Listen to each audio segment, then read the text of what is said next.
Olá simpáticos, tudo bem com vocês? Bem-vindos de volta à minha biblioteca e hoje nós vamos falar disso aqui, que hoje vai ser ralação.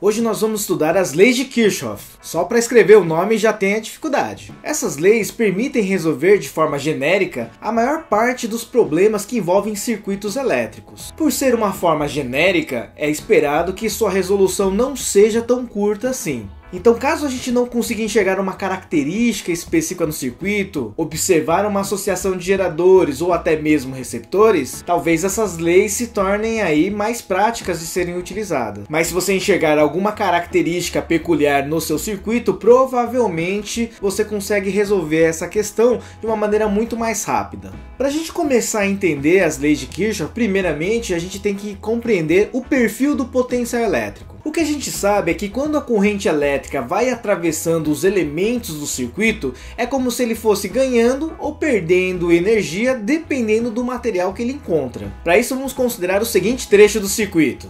Veja que temos aí um circuito com algumas forças eletromotrizes ou contra-eletromotrizes, a gente não sabe ainda. Temos 4 resistores, R1, R2, R3, R4. Vamos agora dar um sentido para a corrente elétrica. Pronto, com esse sentido agora a gente consegue determinar quem é o gerador e quem é o receptor. Veja que com esse sentido E1 e E2 são forças eletromotrizes, enquanto o E3 trata-se de uma força contra-eletromotriz, então já identificamos quem é o gerador e quem é o receptor. Vamos posicionar também alguns pontos de referência. Então veja que eu coloquei esses pontos a cada aparelho elétrico que tem nesse trecho do circuito.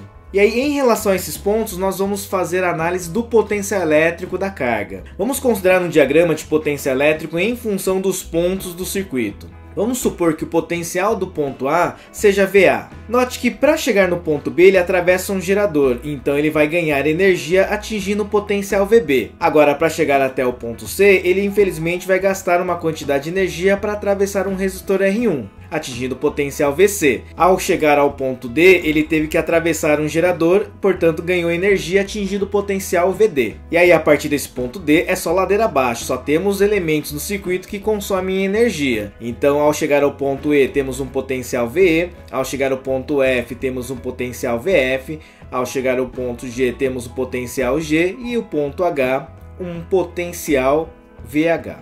Então note que o perfil do potencial elétrico ele vai subindo e descendo de acordo com o que ele encontra no meio do caminho. Se a gente quiser calcular o potencial de um determinado ponto, basta considerar o potencial que ele já tinha, mais o elemento que ele vai encontrar. Dá só uma olhada. Veja que nós consideramos o potencial VB como sendo o potencial do ponto A mais a força eletromotriz do gerador E1. Se a gente for analisar o potencial do ponto C, temos que lembrar que vai ser o potencial do ponto B menos uma parte da energia consumida devido ao resistor.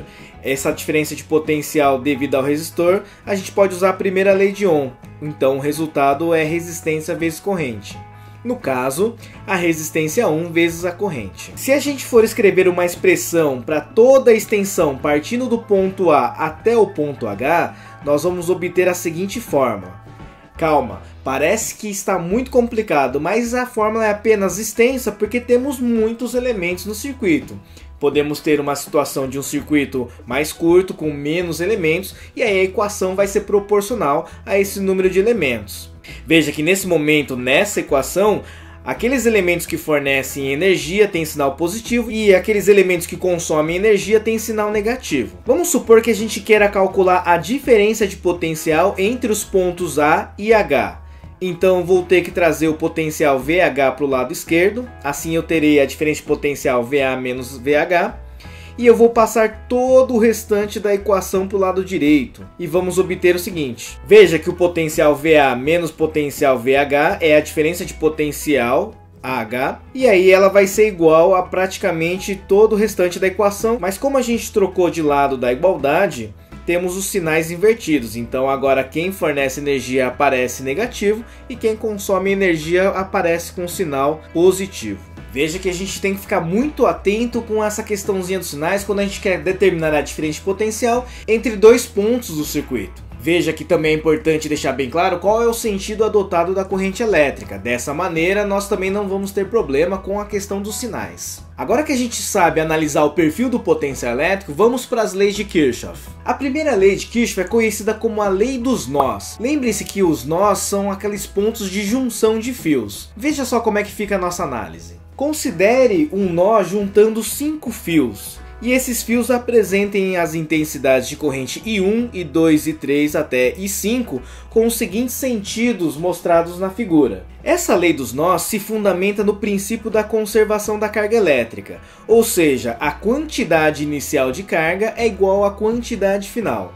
Isso significa, gente, que quando a gente analisa o fluxo de carga elétrica, o total de corrente que entra no sistema deve ser igual ao total de corrente que vai sair desse mesmo sistema. Esse sistema a gente pode usar como referencial o nó. Então note que nesse trecho do circuito, em relação ao nó, nós temos a corrente I1 e I4 chegando no nó, fornecendo a carga para o circuito.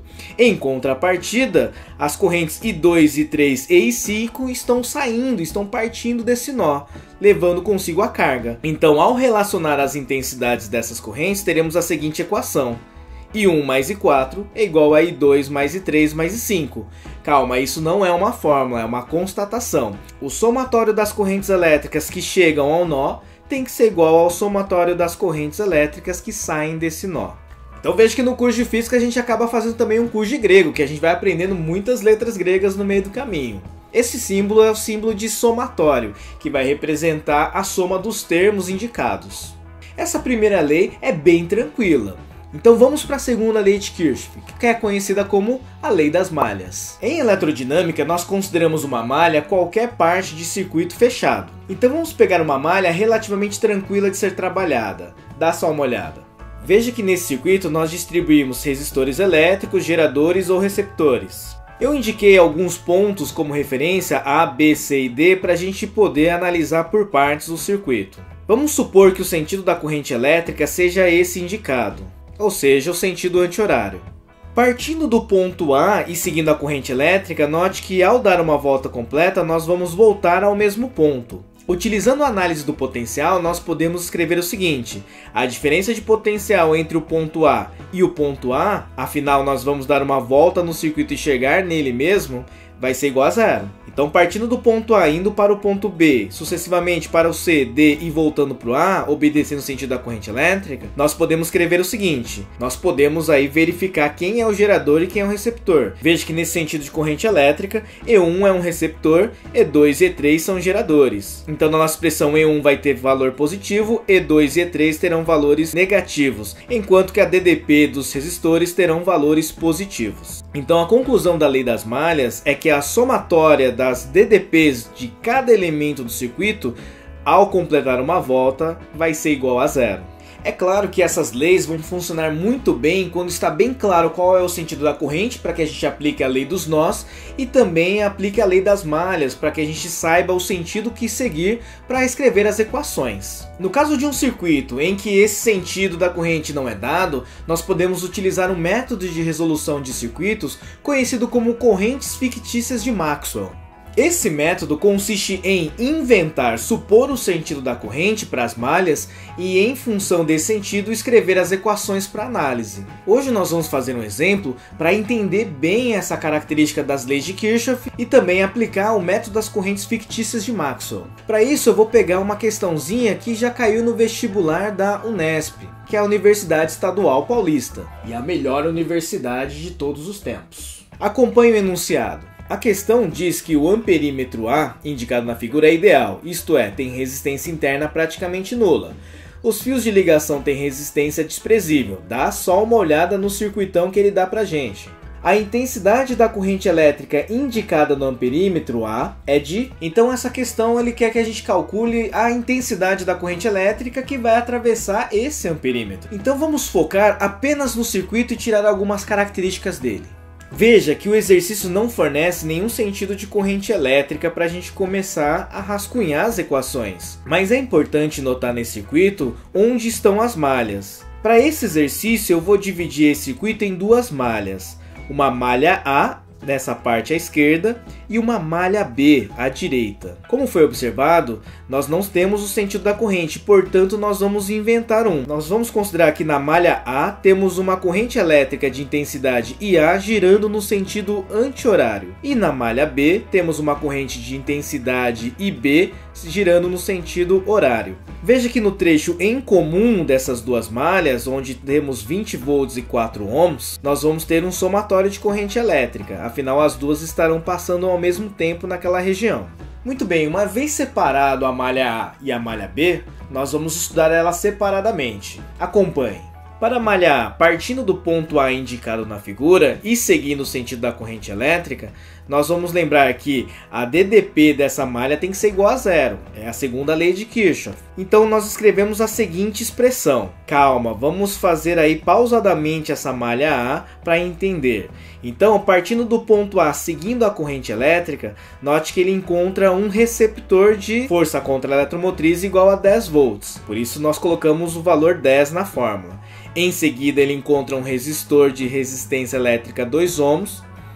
Então a DDP que ele carrega é a resistência vezes a corrente, ou seja, 2 vezes IA, ou seja, 2 vezes a corrente A. Em seguida ele encontra outro receptor de força contra a eletromotriz 50 volts. Seguindo a corrente ele encontra um resistor. A mesma análise que fizemos para o resistor de 2 ohms aplicamos a esse resistor. Como o amperímetro é ideal, a gente não precisa mencionar ele na equação. Veja que na parte de baixo ele vai atravessar agora um gerador, portanto o sinal negativo na nossa expressão, menos 60 volts. E aí ele vai encontrar um resistor de 2 ohms, a mesma análise. E aqui muito cuidado, que nesse momento que a corrente elétrica está subindo para retornar ao ponto A, ele vai atravessar um resistor de resistência elétrica 4 ohms, mas nesse ponto a corrente elétrica é uma corrente diferente da intensidade IA, porque nesse ponto também está passando a corrente elétrica IB. E antes de chegar no ponto A, encontramos um gerador de força eletromotriz 20 volts, então sinal negativo menos 20 aí. Muito bem, simplificando a expressão, nós vamos juntar os números que correspondem às tensões de força contra a eletromotriz e força eletromotriz. Obtemos a seguinte expressão.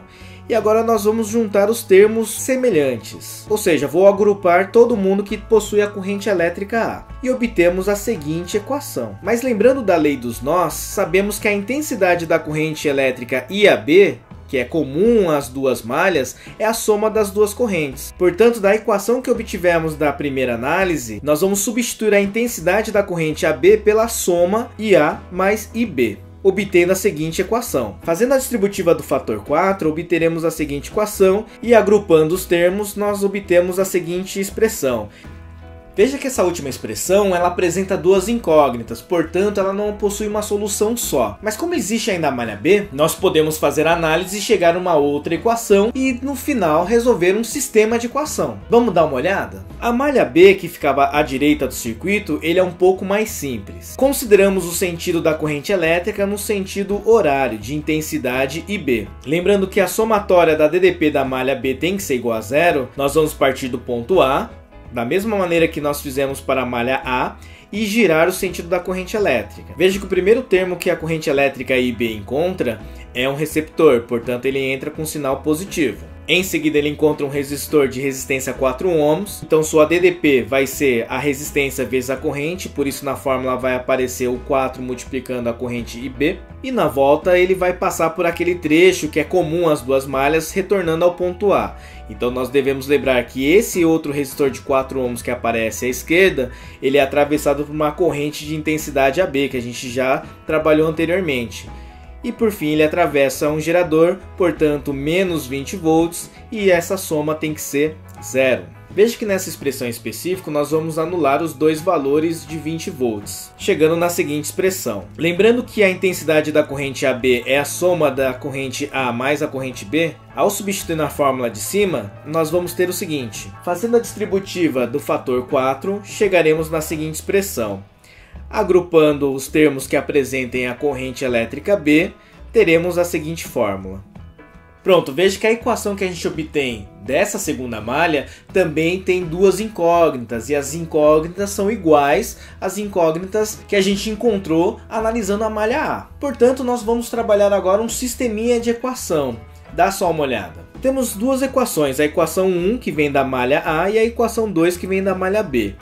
Nós podemos resolver sistemas de equações por vários métodos. Eu vou utilizar um tipo de substituição. Eu vou começar pela equação 2. Em seguida eu vou passar o termo 4 vezes corrente A para o lado direito da igualdade. Ele vai ficar com um sinal negativo. A partir daí eu vou dividir toda a minha expressão por 2, obtendo a seguinte equação. A escolha pela divisão por 2 se deve ao fato do aparecimento do seguinte produto, 4 vezes corrente IB, que aparece também na equação 1. Dessa maneira, nós podemos substituir o resultado menos 2 vezes corrente A na equação 1, obtendo a seguinte expressão. Veja que essa nova expressão apresenta como incógnita apenas a intensidade da corrente A. Então, resolvendo a equação, muito cuidado com o sinal para não se confundir, nós vamos ter aí a diferença entre as correntes elétricas e A, obtendo o seguinte valor. Isolando o valor da corrente elétrica A, nós podemos calcular a intensidade dela. Veja que o resultado nos dá 2 amperes. Esse resultado já é o valor da corrente elétrica lida pelo amperímetro, uma vez que o amperímetro se encontra na malha A. Portanto, conferindo novamente as alternativas, verificamos que é a alternativa B.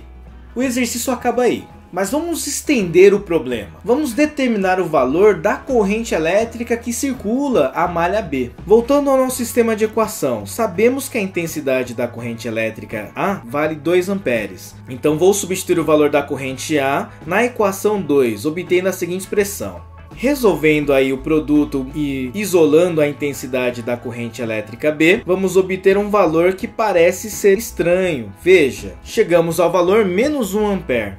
Poxa vida, então quer dizer que o sistema está errado? Não, nosso sistema e nossa matemática está totalmente correta. Lembre-se do método das correntes fictícias de Maxwell. Nós inventamos o sentido da corrente elétrica para resolver um problema. O sinal negativo da corrente elétrica B, ele indica que a escolha do sentido da corrente elétrica para a malha B, na verdade, foi equivocada. Nós tínhamos escolhido o sentido positivo para resolver nossos problemas. Como o resultado apresenta sinal negativo, agora a gente já sabe que o sentido que escolhemos estava invertido. Então, ao analisar a malha B, nós deveremos corrigir e colocar o sentido anti-horário. Então veja que a resolução por esse método, ele também acaba corrigindo as nossas escolhas no começo do exercício. Então é isso, agora é com vocês. Tentem fazer algumas questões. Qualquer dúvida, reveja essa aula com muito carinho e nos vemos na próxima. Mas vocês ainda estão aí? Bora descansar um pouco.